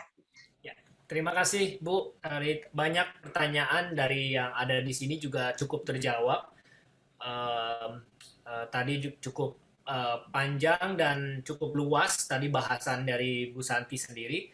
Dengan Bu Leonie ini, kita mau ada pertanyaan bagaimana anak saya untuk belajar bersosialisasi. Ini satu topik 1 tahun ini yang agak hilang ya dari dunia pembelajaran kita ya, karena adanya pandemi. Ini kita kan tidak bisa apa-apa, tetapi bagaimana belajar bersosialisasi dan berkomunikasi. Misalkan anak tersebut usianya 2,5 tahun. Nah, ini ada dari kecil nih, bagaimana nih 2,5 tahun, apakah ada jenjang-jenjangnya yang kita perlu ketahui ya? Saya lihat ada satu cara pandang yang bisa kita perbaiki terkait mengajarkan anak-anak untuk berkomunikasi. Tidak kurang, tidak sedikit orang tua yang berpikir begini, saya mau anak saya belajar komunikasi, saya mau anak saya belajar sosialisasi, lalu dia kirim anaknya ke sekolah. Padahal anaknya mungkin baru 2 tahun, baru 2 tahun kurang, dia bilang biar pinter, biar bisa punya banyak teman, begitu. Padahal lingkungan yang paling baik untuk mengajarkan anak-anak kita bersosialisasi, berbagi, berkomunikasi adalah lingkungan bersama dengan keluarganya dulu. Ini yang sebenarnya perlu kita sama-sama gumulkan. Betapa banyaknya keluarga, termasuk kita di sini bilang orang tua, yang melahirkan anak, lalu mereka ya berpikir dia mesti dikasih makan, dia perlu dibesarkan secara fisik, tapi mereka tidak hadir untuk bisa mendidik anak-anak untuk sisi-sisi lainnya, yaitu komunikasi, kedekatan, secara relasi bersama dengan mereka. Dan ini berarti dari kecil, dari bayi, itu kehadiran orang tua itu sangat-sangat penting. Saya ada yang berkata seperti ini, saya gimana ya ajarin anak saya ya untuk bisa ngomong, bisa komunikasi. Sekolahnya ada nggak sih? Ada nggak sih tempat les atau ada yang bisa ngajarin anak saya ngomong? Anak saya belum ngomong nih 1,5 tahun atau 2 tahun. Sebenarnya pertanyaannya begini, yang perlu langsung ditanyakan, berapa banyakkah kita sebagai orang tua itu ngobrol dengan anak? Oke, ini ada pertanyaan berkenaan dengan pendekatan metode orang tua kepada Pak Budi ya. Ya. Untuk mengedukasi digital literacy kepada anak-anak. Ini Toddler, kayaknya preschool, terputus ya. itu perbedaannya bagaimana? School age, teen, and young adults, itu pendekatannya apakah berbeda? Perbedaannya bagaimana Pak Budi? Ya, saya tidak bisa membagi terlalu detail ya. Umumnya saya membagi menjadi 3 bagian, yaitu anak-anak yang usianya sejak kecil sampai mungkin SD kelas 6, di mana kontrol orang tua itu masih kuat. Artinya orang tua harus memegang otoritas bahwa yang menentukan boleh atau tidaknya adalah mereka, bukan dikontrol sama anak-anak. Selama kita bisa menerapkan prinsip ini, maka anak-anak akan nurut, ya, akan taat kepada kita. Tentunya ada satu masa ketika mereka sudah tidak bisa lagi menerima perlakuan yang seperti ini, yaitu ketika mereka masuk ke usia remaja, maka harus dibangun komunikasi dengan mereka, ya, mulai menjelaskan. Mereka tidak akan senang kalau ini nggak boleh, itu nggak boleh. Gitu. Mereka mesti diberi satu pemahaman, kalau tidak boleh kenapa. Ya, mereka meminta itu, dan sudah waktunya orang tua harus mempersiapkan diri untuk menjawab pertanyaan itu. Ya. Kalau berdasarkan pengalaman kita sebagai anak-anak yang lahir pada zaman ketika kita berinteraksi dengan orang tua, jawabannya itu sudah, orang tua punya hak untuk mengatakan, udah kamu belum perlu tahu, gitu. Pokoknya terima aja, gitu. Anak-anak sekarang nggak bisa. Maka kita harus mempersiapkan diri. Kalau tidak bisa, siap-siap jawabannya apa, gitu. Sampai mereka puas kalau perlu, gitu ya. Nah, masa yang terakhir atau kelompok umur yang terakhir adalah kelompok umur mereka harus dilepas. Ketika mereka sudah kuliah, mereka sudah mungkin sudah lulus SMA, kita sudah tidak bisa lagi ngatur hidup mereka. Benar-benar mereka akan menjalani kehidupan mereka, dan bekal yang kita berikan selama SD sampai SMA itu menjadikan mereka siap apa tidak. Syukur-syukur mereka masih mau share tentang apapun yang mereka alami ya, pergumulan mereka ya. Kalau mereka sudah tidak mau share, kita nggak bisa memaksa lagi. Makanya sebagai orang tua mungkin kita perlu sering-sering ya ngobrol sama mereka, karena ada satu masa itu akan hilang dan Anda tidak bisa lagi mengontrol hidup mereka. Kira-kira semoga bisa menjawab. Oke, terima kasih Pak Budi. Ada pertanyaan kepada Bu Santi ya, di dalam mengatur keuangan anak-anak, misalnya ingin memberi persembahan ya di dalam keagamaan. Bagaimana mengatur anak-anak yang ingin beri persembahan? Lalu apakah ada waktu terlambat ya untuk mengajarkan literasi keuangan? Nah ini sebenarnya saya juga mau belajar ya, jadi kayaknya sih nggak ada waktu terlambat ya. Cuman di dalam hal memberi persembahan, lalu juga ini kan termasuk artinya dia punya inisiatif ya. Itu bagaimana Bu dalam hal ini? Oke, untuk anak-anak saya, mereka pada awalnya itu sebelum mereka bikin cash flow atau dikasih uang jajan, saya minta mereka untuk membuat budgeting dulu. Budgeting dari uang yang mereka dapat, mereka akan alokasikan kemana saja. Mereka sudah buat perinciannya.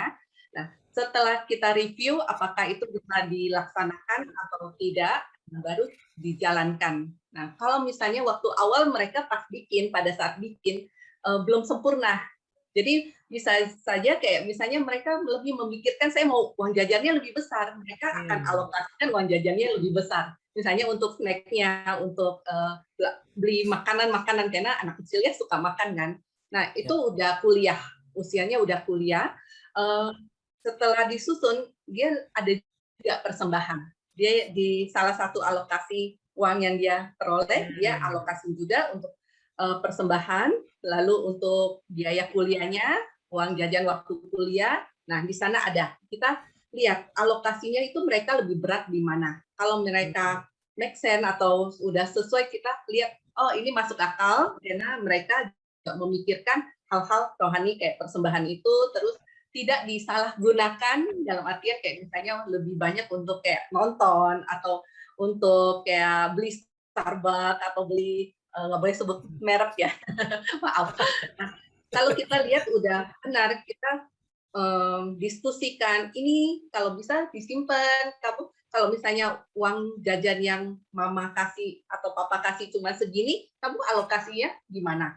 Suatu saat kalau misalnya kamu kerja, gaji kan nggak bisa sesuka kita yang meminta ke bos kita kan, saya mau gaji 20 juta, 30 juta. Kalau kita mengikuti keinginan kita atau apa yang kita inginkan nggak akan selesai, nggak ada habisnya.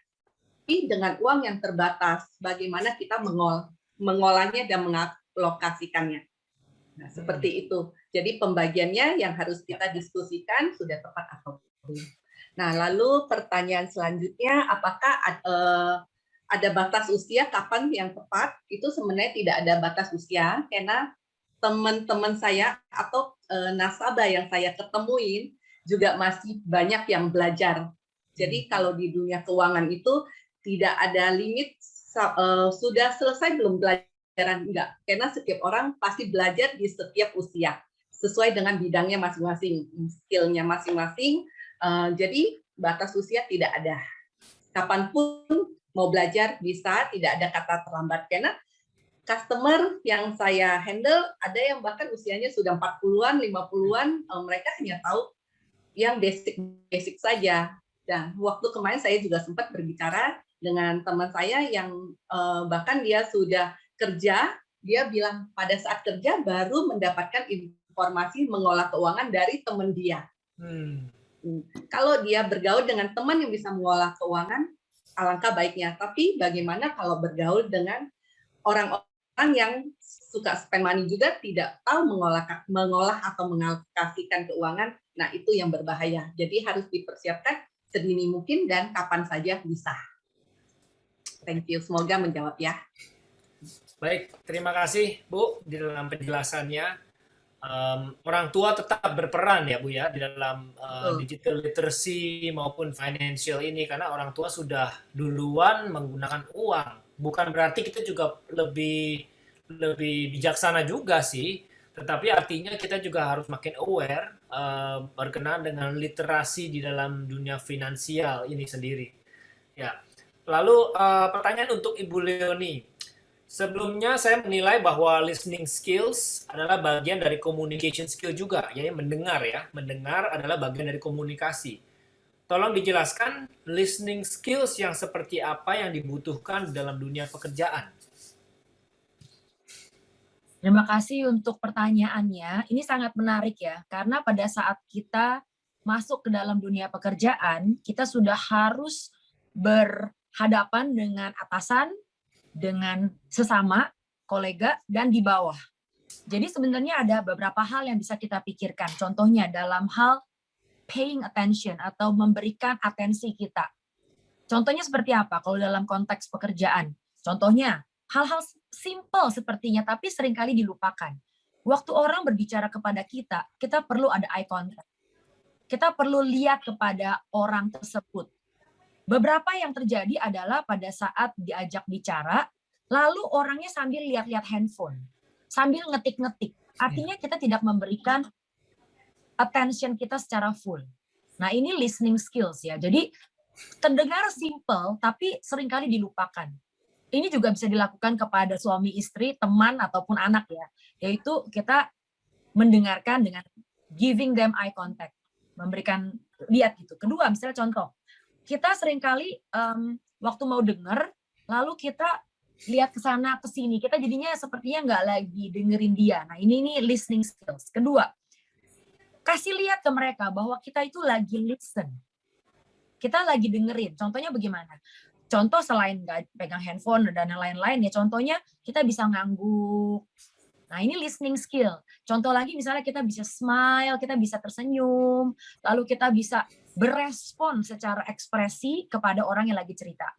Nah, kita menarik di sini adalah ada body language. Body language ini juga salah satu yang kita perlu listen. Maksudnya bagaimana? Misalnya, ada orang berkata-kata kepada kita, kolega kita misalnya, dia bercerita. kita sebenarnya bisa listen, kita bisa lihat ke body language mereka bahwa mereka sebenarnya lagi nggak seneng gitu ya, atau tangannya lagi ditaruh di depan begini, dia cerita, nada bicaranya. Kita jadi nggak cuma hanya mendengarkan apa yang dia sampaikan, tapi mendengarkan cara dia menyampaikan, gaya postur tubuhnya. Nah ini kita harus lebih sensitif. Nah ini yang kadang-kadang udah bisa dibilang bisa mulai ditinggalkan kebanyakan orang karena kita berhadapan dengan gadget terus gitu ya. Kita kurang human to human interaction. Contoh lain, apa yang bisa kita lakukan lagi adalah memberikan feedback. Setelah orang bercerita kepada kita, kita sudah listen toh. Nah, lalu kita bisa ngomong, oh jadi maksud kamu itu kamu kurang suka bla bla bla bla. Jadi kita sebenarnya sedang memberitahu kepada si orang tersebut bahwa saya dengar kamu cerita, tapi coba tolong jelaskan bagian ini. Nah, jadi terjadi satu komunikasi. Saya kira saya stop di situ. Terima kasih. Tadi sempat dijelaskan, kita sudah mulai kehilangan art of communication nih, karena communication adalah art ya. Karena nggak ada teori-teori sehingga kita memaparkan, tetapi kita lihat respon dari lawan bicara seperti apa, lalu kita bagaimana berespon. Nah, ini berhubungan dengan gadget nih, Pak Budi. Pak Budi, bagaimana membatasi atau apakah harus diatur waktunya? Karena gadget ini kan sangat menarik ya Pak ya. Ya bukan hanya untuk anak-anak, kita kan cenderung menyalahkan anak-anak, tapi sebenarnya orang dewasa juga porsinya besar. Jadi saya juga nggak terlepas daripada hal itu. Tetapi bagaimana kita menyikapi hal ini ya Pak Budi di dalam ya kata-kata kecanduan ataupun overexposure mungkin kata-katanya. Ini pengalaman kami ya dengan Ibu Santi ya. Kita menghadapi anak saya yang paling kecil nih, sekarang yang SMP kelas 1 ya, kelas 7 berarti ya. Awalnya cukup sulit ya, apalagi kita tahu waktu mereka berinteraksi dengan laptop, dengan gadget itu selama jam sekolah itu kadang-kadang sulit sekali untuk memantau apakah dia benar-benar belajar atau dia sedang muter video nih, atau main game lebih parah lagi gitu ya. Beberapa kali kami ketangkap basah gitu ya, dia sedang nonton video atau dia main games gitu ya. Saya sadar waktu itu kami belum memberikan satu panduan yang jelas kepada mereka, satu aturan yang jelas. Tapi sesudah itu kami berdua ajak diskusi ya, bahwa apa yang dia lakukan sebenarnya merugikan dia sendiri, karena dengan menonton video konsentrasinya buyar, maka pelajaran sekolah pasti tidak akan bisa disimak dengan baik. Terakhir berakibat pada dia tidak mengerti apa yang dijelaskan sama gurunya gitu. Dan nggak gampang memang ya, kami berjuang cukup keras ya, tarik ulur ya, nanti Santi juga bisa tambahkan, tapi yang menjadi aturan kami itu jelas ya, during school time no gadget, jadi dia tidak boleh memegang HP sekalipun ya. Kadang-kadang dia bilang, Pak saya perlu WhatsApp, oke nggak apa-apa, WhatsApp dibuka sebentar, setelah selesai masuk lagi gitu. Jadi kami membatasi penggunaan gadget selama sekolah tidak akan. Sama seperti di sekolah fisik dulu, sama. Dia juga tidak pernah pegang gadget, maka selama pembelajaran online di rumah juga sama, tidak boleh pegang gadget. Kemudian sesudah school lesson bagaimana? Kami mendorong mereka untuk lebih sering bersosialisasi. Jadi saya akan dorong dia untuk main sama teman-temannya di luar. Gitu. Dan puji Tuhan sih ya, sejauh ini dia kalau ada dua pilihan, main dengan teman atau main gadget, dia masih pilih main di luar dengan teman-teman. Jadi kami dorong untuk berinteraksi, bersosialisasi dengan teman-teman di kompleks ya. Rumah kami kompleksnya cukup aman sehingga kita bisa membiarkan anak-anak bermain dengan teman-teman seusianya dia. Kemudian sesudah pulang main biasanya dia nagih nih, Pak kapan boleh main gadget ya. Kami punya aturan, nggak lupa dia. Maksimum 30 menit ya, 30 menit dia boleh nonton gitu ya, dia boleh main games gitu ya. Dan maksimum yang saya kasih 3 kali. Kalau memang lagi liburan biasanya 3 kali, tapi kalau dalam jam hari-hari sekolah biasanya cuma 2 kali, maksimum 2 kali. Kadang-kadang kalau dia lagi banyak melanggar, saya ketahuan nonton nih gitu ya. Saya pasang CCTV, terpaksa. Saya nggak suka pasang CCTV di kamar ya, terpaksa. Terus saya sorot ke layarnya dia, jadi saya tahu apa yang dia tonton. Begitu CCTV mati, nah ada sesuatu. Lalu Intel kami kirim ke atas misalnya ya. Kalau kami lagi di luar, asisten rumah tangga kami yang bisa mantau ke atas. Sedang apa misi Aurel itu? Apa CCTV-nya dimatiin gitu. Dan ketika ketangkap bahasa ya sekali lagi kita educate, nggak gampang memang, tapi puji Tuhan kami melihat ada satu perkembangan yang positif ya. Dia makin lama makin mengerti, dan kita juga dorong ketika dia berhasil untuk tidak nonton gitu ya, dia bangga dan kita juga berikan pujian, sehingga sekarang tumbuh sikap yang positif dan dia sadar gitu ya. Kalaupun dia berbuat salah, dia mengaku dan dia tahu konsekuensi yang apa yang harus dilakukan. Baru-baru ini kemarin nih si Ibu Santi kasih hukuman yang cukup berat nih, 1 bulan ya, tidak boleh pegang tablet, gara-gara ketahuan lagi gitu ya nonton video. Tapi kami bisa mengurangi ya hukuman, remisi istilahnya, untuk mereka yang, untuk anak-anak saya yang memperilaku baik ya. Jadi kita kasih juga kalau hal-hal yang baik dia lakukan, pengurangan hukuman, masa hukuman bisa jadi berkurang dan seterusnya. Mungkin pengalaman kami ya sekeluarga bisa jadikan sebagai apa ya contoh, silakan diikuti, tapi tidak ada satu aturan yang jelas sih ya berapa lama, tidak. Kami hanya memberikan kepada anak-anak kalau terlalu lama ya nonton di gadget, maka bisa merusak mata dan juga bisa mengganggu organ tubuh lainnya. Dan ada satu lagi yang kami lakukan sekarang adalah nonton sama-sama. Jadi dia boleh nonton tapi harus sama-sama. Jadi kami satu keluarga kita pilih film yang cocok. Kemarin baru langganan Hotstar ya Disney, jadi kami bisa punya waktu lumayan gitu untuk nonton film bersama-sama walaupun tidak bisa ke bioskop. Semoga menjawab. Thank you. Oke. Terima kasih Pak Budi dalam sharingnya juga bagaimana mengatur ya di dalam gadget, pengaturan gadget ya, mengatur lebih ke be responsible ya di dalam personal time juga, mengatur waktu. Ada pertanyaan berkenaan dengan komunikasi nih. Komunikasi yang ini ada laki-laki usia 14 dan cewek ya, adiknya ya 7 tahun. Jadi bedanya 7 tahun nih. Cenderungnya mereka fight gitu di dalam komunikasinya, mungkin banyak kata-kata yang kurang menarik ya kalau diceritakan. Tetapi pastinya ini terjadi di hampir semua keluarga ya, bagaimana komunikasi yang mungkin saja exposure-nya bukan dari kita, mungkin dari teman-teman yang terbiasa, atau mungkin juga tentunya dari orang tua, itu juga sangat mungkin. Bagaimana dalam hal membuat anak-anak ini juga punya respon yang baik dalam berkomunikasi ya di dalam, karena kadang-kadang mereka misalnya dari daerah tertentu bicaranya seperti ini, dari daerah sekolah di mana berbicara seperti ini. Nah, ini bagaimana menyikapi hal-hal seperti ini? Ini pertanyaan untuk saya ya? Ya.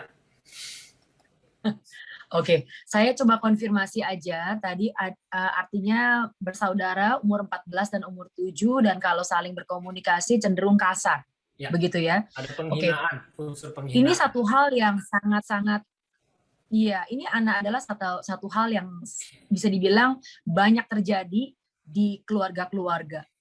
Saya sangat biasanya menganjurkan para orang tua untuk sebelum kita bicara tentang solusi, kita perlu lihat dulu keadaan di rumah. Contoh beberapa hal ya. Lagu-lagu seperti apa yang anak-anak dengar? Film-film seperti apa yang mereka tonton? Karena semua ini adalah atau apa yang mereka baca, apa yang mereka website apa yang mereka suka, TikTok apa yang mereka suka tonton. Karena ini semua akan berpengaruh terhadap cara mereka juga ngomong. Bayangkan yang seperti tadi dijelaskan bagaimana kalau seorang ibu dan ayahnya sering membacakan buku, sering mengajak mereka ngobrol. Pada saat waktunya mereka ngomong, kata-kata yang selama ini didengar oleh dari orang tuanya itu yang akan keluar. Nah, seperti ini juga kalau misalnya anak-anak itu dengernya lagu-lagunya yang ada beberapa lagu-lagu yang memang banyak kata-kata yang umpatan-umpatan dan semua, saya tidak heran kalau anak-anak itu juga keluarnya seperti itu. Nah, ini satu ya, apa yang menjadi inputan mereka, termasuk teman bergaul. Karena teman bergaul, teman dekatnya siapa? Kalau teman-temannya itu gaya ngomongnya kayak begitu semua, kemungkinan besar gitu ya, kemungkinan besar dia akan juga terpengaruh. Walaupun mungkin dia tidak dengan sengaja. Nah itu. Kedua, orang tua bicara bagaimana? Ke each other, antara papa dan mama. Karena seringkali papa dan mama itu bisa, kan kadang-kadang ada cekcok misalnya. waktu bertengkar, itu kata-kata apa yang keluar. Karena itu pun yang akan menjadi panutan buat anak. Kalau orang tuanya itu selalu berbicara itu tidak pernah dengan umpatan-umpatan yang kakaknya katakan kepada adik dan adik kepada kakak, misalnya ya. Jadi orang tua tidak seperti itu, tidak memberikan contoh yang tidak baik seperti itu. Pertanyaan selanjutnya lagi, ini kadang diurutnya susah panjang ya. Pertanyaan selanjutnya lagi adalah, apakah orang tua itu membina relasi yang baik dengan anak? Kenapa pertanyaannya seperti ini? Karena kalau tidak pernah ada relasi atau komunikasi selama ini yang dijalin antara orang tua dengan anak, lalu kita pengen menegur anak-anak atau kita mau mengingatkan mereka jangan ngomongnya kasar, akan sulit sekali untuk mereka itu mau terima dan jalankan. Ini satu realita yang memang tidak mudah. Makanya kita selalu mengingatkan kembali, saya personally mengingatkan para orang tua, waktu yang kita punya dengan anak-anak itu akan lewat begitu cepat. Pakailah waktu golden years mereka, dari 0 sampai 6, atau 6 sampai 12, itu pegang anak-anak. Sampai relasi kita bangun sekuat-kuatnya. Kenapa? Karena setelah ini lewat, kalau belum ada fondasi itu, kita mau bangun setengah mati. Karena anak-anak di atas 12, dia udah bisa pasang tembok. Nah, seperti itu. Jadi relasinya bagaimana antara orang tua dengan anak. Bayangkan, kalau orang tuanya pun seringkali berkata kasar. Kalau misalnya berkata kasar nggak pada istri atau anak, tapi ngomong kepada klien. Anaknya dengar kan waktu papanya telepon. Wah, apa-apa. Atau di mobil. Lagi disalip tuh sama motor, atau sama bus, atau truk. Lalu papanya mengumpat-ngumpat dengan kata-kata kasar misalnya. Bukan kepada anak, bukan kepada istri. Anaknya bisa nanti waktu diingatkan, kamu ngomongnya kok kasar ke adik. Kalau sudah makin besar, anaknya bisa jawab balik. Kalau kecil nggak berani ya. Papa juga sama. Nah, itu loh. Jadi, realita ini harus membuat kita juga berkaca sih. Ini tidak mudah. Dari orang tua sendiri, dan nanti anak-anak, kalau relasi kita baik dengan mereka, kita bisa ajak mereka bicara. Kamu bicara apa seperti itu? Ini keluarga. Nah, kalau keluarga sudah dibangun ya, kita nggak ada bicara seperti itu dalam keluarga kita. Karena mulut kita nggak akan keluar kata-kata sampah. Itu sampah. Kalau anak saya masih kecil, terakhir ya, kalau misalnya anak saya itu masih kecil, masih umur 6, masih dalam pembentukan yang saya bisa lebih ketat kepada dia, dan dia misalnya berkata-kata kasar setelah diinformasikan untuk jangan, untuk diajar ya, dididik, diingatkan, kita tidak bicara seperti itu, tidak ada umpatan-umpatan F, S, atau apapun, lalu dia tetap melakukan itu, saya akan bisa mendisiplin. Contoh, tidak ada kata-kata sampah keluar kita. Kenapa? Tangan kamu misalnya masuk ke dalam sampah yang kotor, yang ada bekas makanan busuk. Mau nggak? Nggak mau. Demikian juga yang nggak mau keluar sampah, apalagi dari mulut. Tapi kamu lakukan terus. Kalau kamu terus keluarkan sampah dari mulut dan tidak mau belajar untuk mengerem, mungkin mami harus ajar kamu dengan, yuk sama-sama, mami lihat kamu pegang tong sampah. Kamu mungkin mau tidak? Nggak mau. Nah, itu nanti menjadi satu bolak-balik, satu pelatihan. Supaya dia sadar bahwa kita tidak mengeluarkan sampah dari mulut. Pegang pun tidak mau, apalagi dari mulut. Demikian dari saya. Oke, terima kasih pemaparannya. Dalam mendidik ya, kita harus involve, terutama melihat juga kepada kita sendiri sebelum kita mengajarkan kepada orang lain. Kebanyakan justru memang ada di kita nih, kunci paling besarnya, bukan menyalahkan yang luar. Jadi ini adalah satu refleksi ya untuk kita juga sebagai parents di dalam hal ini. Pertanyaan ada untuk Bu Santi berkenaan dengan hari ini. Apakah ada kelas atau course khusus remaja dalam mengelola keuangan? Nah, ini untuk remaja ya. Gimana Bu berkenaan dengan hal ini? Jawaban ini bisa ntar ditanyakan kepada panitia. Mungkin di sini bisa juga ntar selanjutnya ya dengan panitia literasi 21 atau dengan Pak Bincang.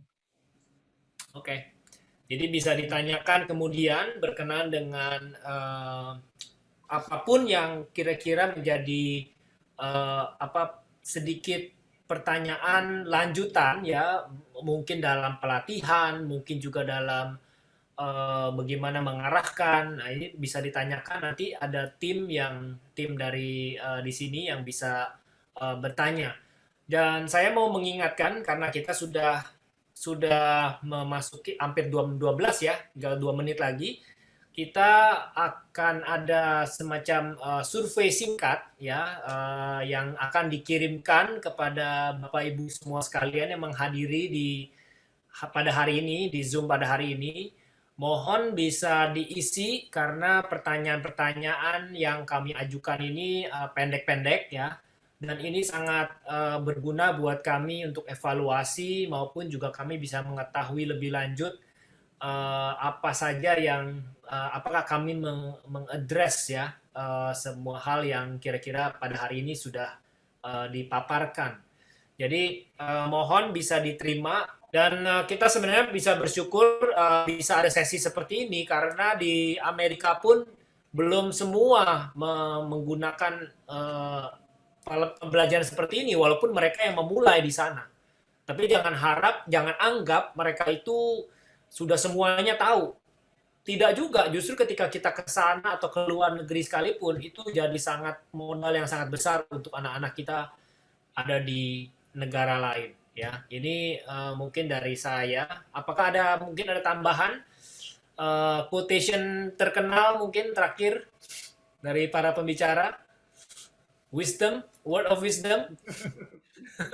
Saya ngutip dari bukunya si Trilling dan Fadel, untuk bisa menguasai digital literacy, maka anak-anak kita harus menjadi individu yang namanya info savvy, kemudian media fluence dan tech tune. Artinya menjadi seorang yang bisa memanfaatkan informasi secara cerdas dan juga bisa memiliki kemampuan mengevaluasi media secara kritis dan bisa memaksimalkan penggunaan teknologi. Itu dari saya. Terima kasih. Baik. Bu Santi mungkin? Cukup singkat, sangat-sangat singkat. Better late than never. Oke. Buat yang belum mulai, kita silakan untuk mulai. Yes, terima kasih Bu Thank you. Santi. Yes. Gimana Bu Leoni? Kait komuni tidak pernah terlambat, walaupun anaknya sudah remaja, mulailah berelasi dengan keluarga, karena disitulah komunikasi harus dibangun, dan para orang tua harus menjadi orang-orang yang terlibat langsung di dalam hidup anak-anak dengan kasih. Karena tanpa kasih, kita akan menjadi polisi bagi mereka. Mereka perlu bisa ada relasi itu, dan saya yakin itu yang sebenarnya mereka dambakan walaupun mereka tidak pernah mengatakannya. Dari saya. Baik, oke. Terima kasih. Demikian Bapak Ibu acara kita pada hari ini. Terima kasih untuk bisa kehadiran semua. Semoga semua mendapatkan sesuatu di sini.